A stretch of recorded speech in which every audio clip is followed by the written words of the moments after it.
तुम कौन हो कहानी, रचनाकार हैं कमलेश्वर जी।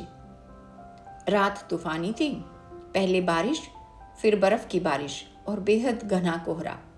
अगर हवा तेज न होती तो शायद इतनी मुसीबत न उठानी पड़ती, पर हवा और हवा में फ़र्क होता है। ये तो तूफानी हवा थी जो तीर की तरह लगती थी। गाड़ी वह खुद ही ड्राइव कर रहा था। उसका ब्लोअर खराब था, नहीं तो गाड़ी कुछ तो गर्म हो जाती। दूरी के हिसाब से भी शाम 4 बजे तक जिनेवा पहुंच जाता। फिर कम्यून खोजने में आधा घंटा लगता और हद से हद वह कम्यून के दोस्तों के साथ 5 बजे बैठा हुआ चाय पी रहा होता। लेकिन बर्फ के तूफान ने उसे मुसीबत में डाल दिया था। दोस्तों ने बताया कि रास्ता बहुत खूबसूरत है। वह था भी, पर बेमौसम आए तूफान ने सब चौपट कर दिया था। जिनेवा जाने वाली सड़क तो बहुत शानदार है। वैसे यूरोप के सभी देशों की सड़कें शानदार हैं, पर तूफान का कोई क्या करे। फॉग लाइट्स ना होती तब तो ड्राइव करना संभव ही ना होता। दिन में ही घना अंधेरा छाया हुआ था। उसे लग रहा था ऐसे तूफान में जिनेवा पहुंचना शायद मुमकिन नहीं होगा। इसलिए ड्राइव करते करते वह लगातार किसी मोटल की तलाश में था। पेट्रोल भी लेना था। आखिर एक मोटल सा नज़दीक आता लगा। वह मोटल ही था। उसने गाड़ी रोकी। गैस पंप पर रोशनी थी, पर आदमी कोई नहीं था। उसने कई बार हॉर्न बजाया तो काफ़ी देर बाद एक आदमी निकल कर आया। उसने चाबी दी और कहा, 20 लीटर पेट्रोल, गैस। हाँ, रात भर के लिए यहाँ मोटल में कमरा मिल जाएगा? हाँ, औरत भी मिल जाएगी। औरत की ज़रूरत नहीं है। तो फिर उन्हें तुम्हारी ज़रूरत भी नहीं है। इस उत्तर से उसने अपमानित महसूस किया था, पर क्या कर सकता था। अपनी बेबसी और मजबूरी को देखते उसने अपमान का वह घूंट पीते हुए भी पूछा था, अगला मोटल कितने किलोमीटर पर मिल सकता है? यही कोई 70 किलोमीटर पर। लेकिन औरतों वाली बात वहां भी होगी। इस सर तूफानी शाम में तुम औरतों से बचकर क्यों निकलना चाहते हो? वह चुप रहा, पेमेंट किया और गाड़ी स्टार्ट करके चल दिया। उसके जूते और मोजे पूरी तरह से भीग गए थे। पैर ठंडे हो रहे थे। तूफान बदस्तूर जारी था। रुकने की जगह का कोई अता पता नहीं था। सर्दी एकाएक बढ़ रही थी और जिनेवा अभी 150 किलोमीटर दूर था। और फिर जिनेवा पहुंचकर भी तो कम्यून का पता करना था जहां उसे ठहरना था। वह बहुत परेशान था, पर चलते जाने के अलावा कोई चारा नहीं था। सड़क खाली थी, ट्रैफिक था ही नहीं। उससे गलती ये हुई थी कि उसने चलने से पहले मौसम का बुलेटिन नहीं सुना, इसलिए इस तूफान में फंस गया था। 70 किलोमीटर के बाद भी कोई मोटल नहीं आया तो वह पस्त हो गया। आखिर पार्किंग लेन में गाड़ी खड़ी करके वह सुस्ताने बैठ गया। और राहत की बात यह थी कि वहीं एक निग्रो जोड़ा भी गाड़ी रोके खड़ा था। सड़क के दोनों ओर चीड़ के जंगल थे। तूफानी बारिश में वे जैसे हवा से बातें कर रहे थे। उनकी सरसराहट की तेज आवाज़ें और बर्फ में भीगने की मिलीजुली ठंडी महक आ रही थी। महक तो उसे अच्छी लगी, पर उस तेज हवा को बर्दाश्त करना मुश्किल था। उस निग्रो जोड़े को एहसास था कि कोई गाड़ी पास आकर रुकी है। उसने क्रॉस करते हुए उन्हें देखा था। वे दोनों भी सिकड़े हुए बैठे थे। तभी सायरन बजाती ट्रैफिक पुलिस की एक गाड़ी उसकी और निग्रो की गाड़ी के बीच में रुकी। उन्होंने गेट स्टॉपर की तरह तेज लाइट डालकर तीनों को देखा और ऊपरी खिड़की का शीशा थोड़ा सा उतारकर उसमें बैठे आदमी से कहा, गो गो। पर इस तूफान में हाउ गो हाउ, निग्रो चीखा था। नोस्ते गो, ट्रैफिक वाला और जोर से चीखा था। ओके ओके, 5 मिनट बाद। निग्रो शांत पड़ गया था।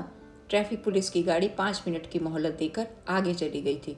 उस निग्रो ने अपनी गाड़ी मेरी गाड़ी के बराबर में लगा दी थी और पूछा था, कहाँ? जिनेवा। And you? लुजान।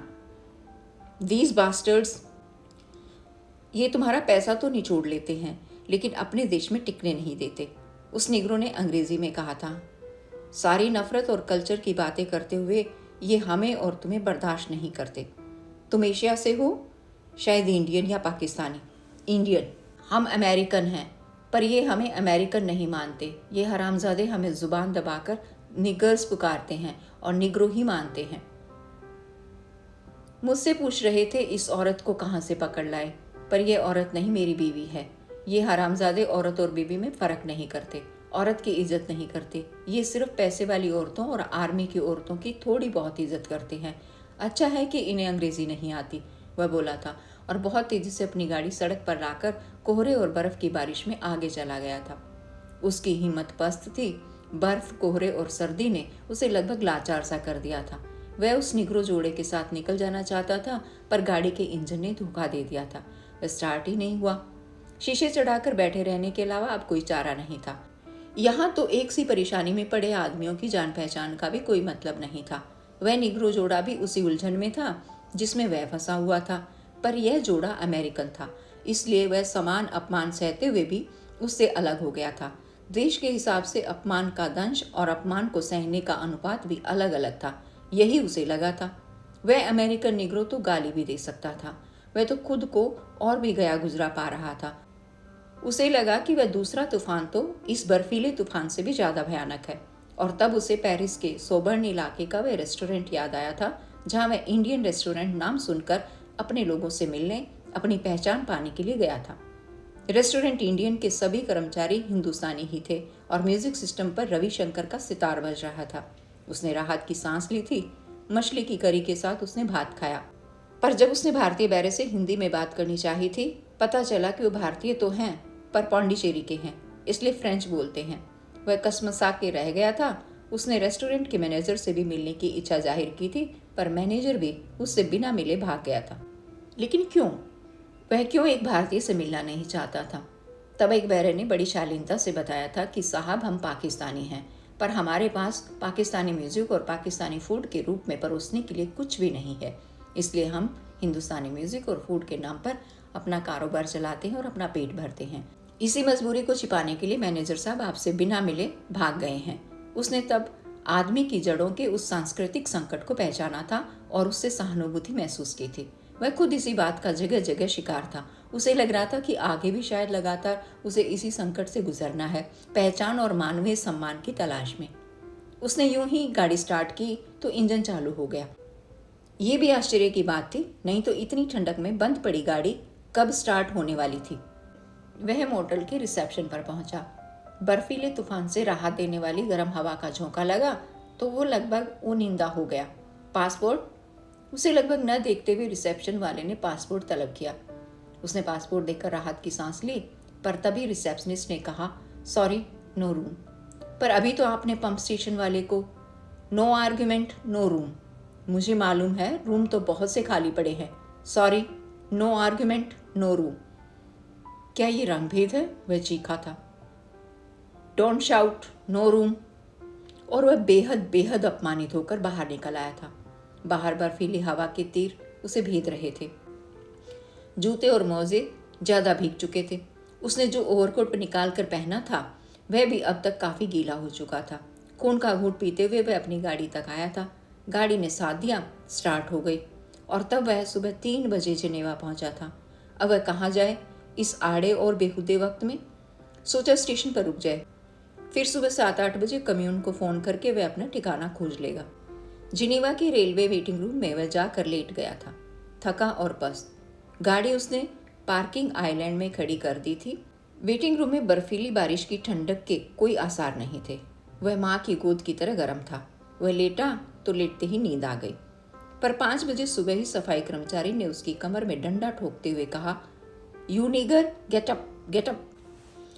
और तब उसे उठना पड़ा था। और क्या करता? रात वाला तूफान अब थम चुका था। वह वेटिंग रूम की घटना सहकर भी अब वितराग था। उसे पता था कि उसके साथ यही होना था। ये तूफान तो लगातार जारी रहेगा।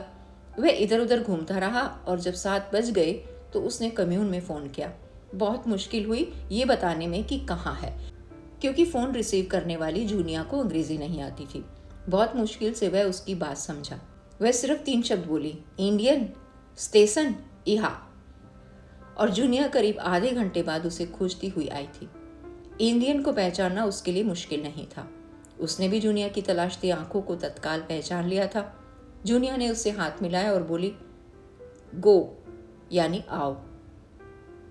उसने अपनी गाड़ी के बारे में बताया तो वह कुछ समझी नहीं। वह अपनी सित्रो कार लेकर आई थी। फिर इशारे से उसने उसे समझाया कि उसके पास भी गाड़ी है और वह ट्रेन से नहीं, बाई रोड आया है। उसे वहीं रोककर वह कुछ देर के लिए कहीं चली गई। लौटी तो उसके हाथ में एक पर्ची थी। वह पर्ची स्टेशन पर कार पार्किंग की थी।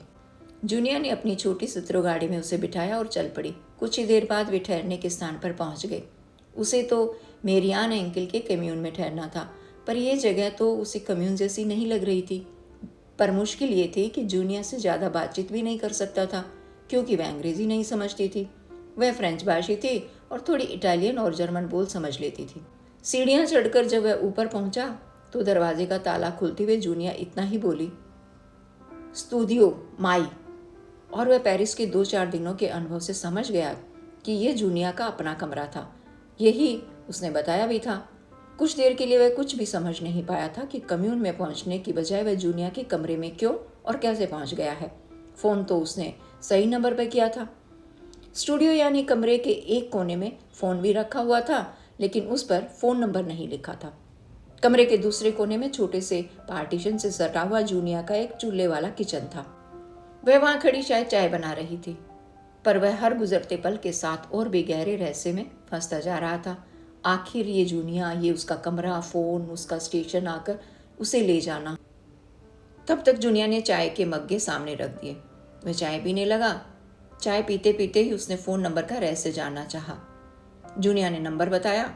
वह फ्रेंच गिनती नहीं समझ पाया तो जूनिया ने रोमन गिनती में एक कागज़ पर अपना फ़ोन नंबर लिखकर बताया और इशारे से उसे आश्वस्त किया कि वह ठीक जगह आया है, चिंता की कोई बात नहीं है।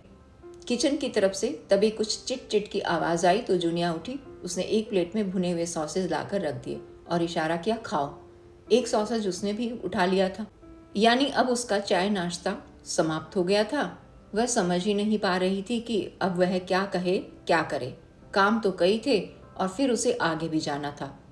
लुजान जाकर उसे ट्रिब्यू द लुजान के रिपोर्टर पियरे कॉल्ब से भी मिलना था। साथ ही उसे जिनेवा में भी 1-2 काम थे, पर भाषा की परेशानी के कारण सब कुछ जैसे अटका हुआ था।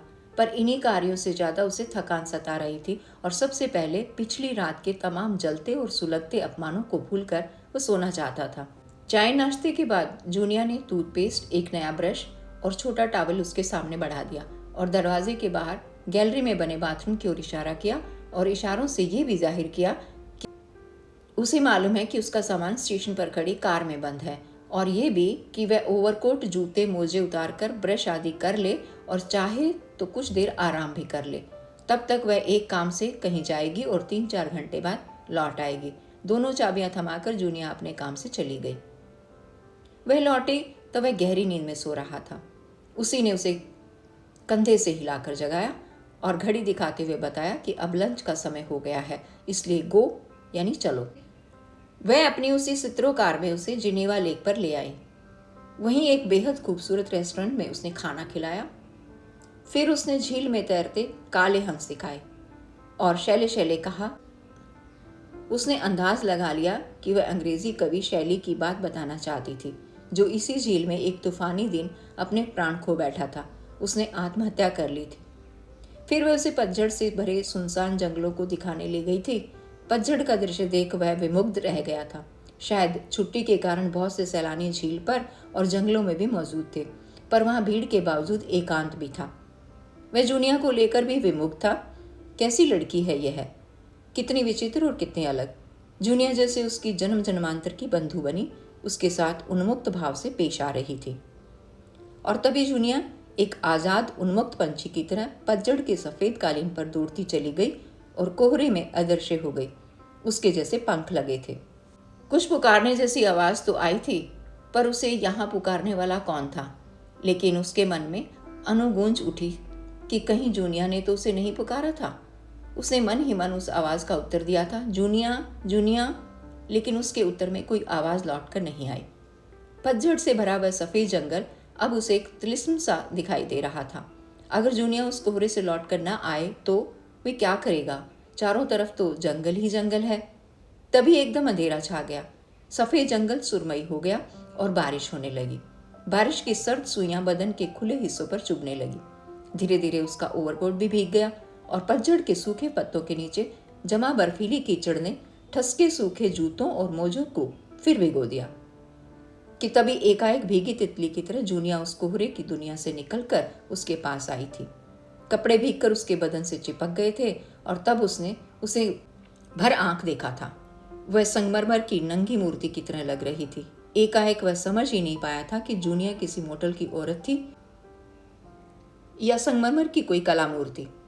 और उस सर्द और अंधेरे मौसम में उसका हाथ पकड़कर जूनिया उसे अपनी सित्रो कार तक घसीटती ले गई थी और स्टूडियो की तरफ चल दी थी। बारिश और तेज हो गई थी, पर अभी तक बर्फ की बारिश में नहीं बदली थी। वह स्टेशन तक जाकर अपने कपड़े लाना चाहता था, पर कुछ संकोच, अड़चन और जूनिया की उन्मत्त लय को तोड़ देने का साहस वह नहीं कर पाया था। एकाएक सर्द हवा चलने लगी थी। उसने अपना भीगा हुआ ओवरकोट उतारकर जूनिया को देना चाहा था, पर कार में जगह की कमी और संगमरमरी जूनिया को लगातार देख सकने की इच्छा ने उसे रोक दिया था। घर पहुंचते ही जूनिया ने इशारे से पूछा कि पहले तुम नहाओगे या मैं? नहाना क्या जरूरी था? पर जूनिया के प्रति एक अजीब सी आसक्त के आकर्षण ने उसे खुद पहले नहाने को तैयार कर दिया था, पर कपड़े उसके पास कहाँ थे? उसकी उलझन को समझकर जूनिया ने अपना एक गाउन उसे दिया था और समझा कर बताया था कि आज इसे पहनकर ही सो जाओ। कौन देखने वाला है कि तुम एक लड़की का गाउन पहनकर सो रहे हो? सुबह तक तुम्हारे कपड़े सूख जाएंगे, तब तुम उन्हें पहन लेना। और जब तक गैलरी के बाथरूम के गर्म पानी से नहाकर वह वापस आया था, तब तक जूनिया उस सर्दी में उसी संगमरमर की नंगी मूर्ति की तरह बैठी हुई चाय पी रही थी। वह जूनिया के गाउन में बहुत अटपटा महसूस कर रहा था। फिर वह नहाने चली गई और जब वह लौट कर आई, तब तक एक चूल्हे वाले किचन में दलिया और पोर्क की खिचड़ी पककर तैयार हो गई थी।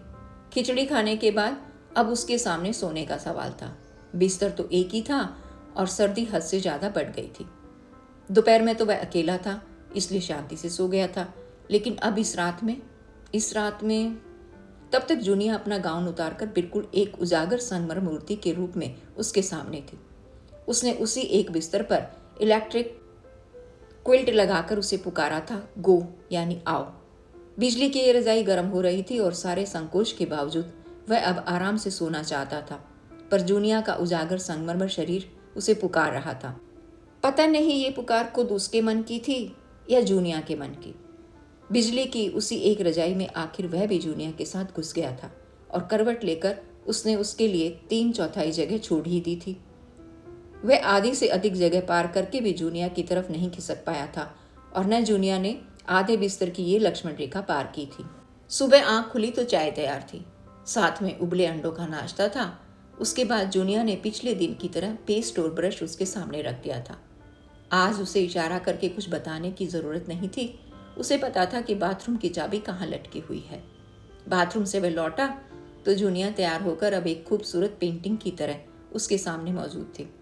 उसने भर आंख उसे देखा। जूनिया मुस्कुराई और बोली, गो यानी चलें। और तब उसे स्टेशन पर खड़ी गाड़ी तक पहुंचाने के लिए वह जिनीवा की स्विस बैंकों वाली स्ट्रीट से होती हुई पहले एक बहुत बड़े डिपार्टमेंटल स्टोर में पहुंची थी। उसने अपनी गाड़ी पेमेंट पर चढ़ाकर पार्क की और उसे डिपार्टमेंटल स्टोर के लाउंज में बिठाकर वह खुद भीतर चली गई थी। उसने समझा जूनिया को कुछ खरीदना होगा। काफी देर बाद जब वह लौटी तो उसके साथ एक बहुत खूबसूरत नौजवान था। उसने हेलो किया और पास बैठ गया। जूनिया उसके उस पार बैठी हुई थी और तब बहुत शालीनता से उस नौजवान ने अंग्रेजी में बात शुरू की थी। मेरा नाम फिलिप है, मैं इस डिपार्टमेंटल स्टोर में नौकर हूँ। जूनिया मेरी मंगेतर है, हम जल्दी ही शादी कर लेंगे। इसने मुझे बताया कि तुम कल सुबह आए थे, तुम बहुत थके हुए थे। जूनिया का मंगेतर अंग्रेजी में बात कर रहा था, इसलिए उसने सोचा कि एक अजनबी की तरह इस तरह आने और ठहर जाने का रहस्य साफ कर दे। उसने कहा, जी हाँ, मैं बर्फ का तूफान पार करता हुआ आया था और असल में मुझे मेरियानो कम्यून में ठहरना था। मैंने वहीं फ़ोन किया था।